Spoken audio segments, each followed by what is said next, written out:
What to do when your Asperger's child is bullied at schools? Don't talk to the parents of the bullies. Parents become defensive when their child is accused of bullying, and the conversation will generally not be a productive one. Let the school administrators manage the communication with the parents. Explore with the Asperger's child what leads up to the bullying. Very occasionally a child may be provoking others by annoying or irritating them, and can learn not to do so. Find out what has been happening and how the child has been reacting and feeling.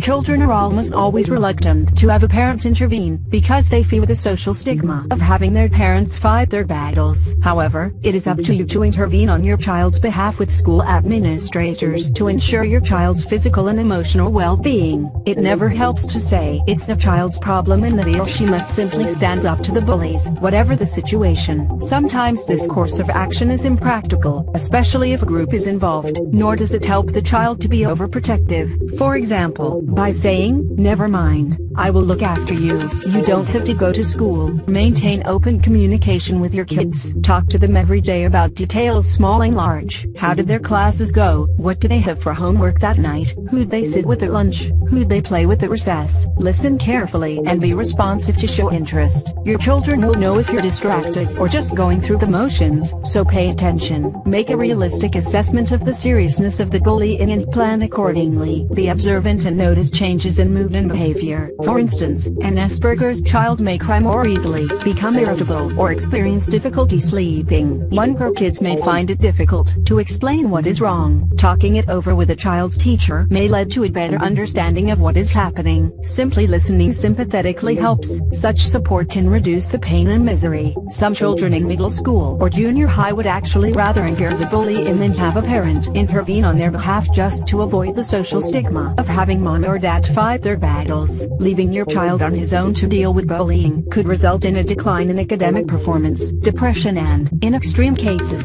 suicide. You are the parent. Support your child lovingly, but do take the bully by the horns. Sometimes it is wise to discuss with the child what places it might be best to avoid, and, on occasions, whom to stay close to in threatening situations. Suggest to the child things to do when he or she is picked on. Sometimes by acting assertively or not overreacting, the bullying can be stopped. It is always much better if kids, with a bit of good advice, can do something to help themselves. Take complaints seriously, whether they be stories of physical bullying or verbal or psychological bullying. If your child is telling you about problems she has at school, you can bet that there's plenty that she hasn't told you about. By the time a child reveals her pain to you, the bullying has almost always been going on for a prolonged period.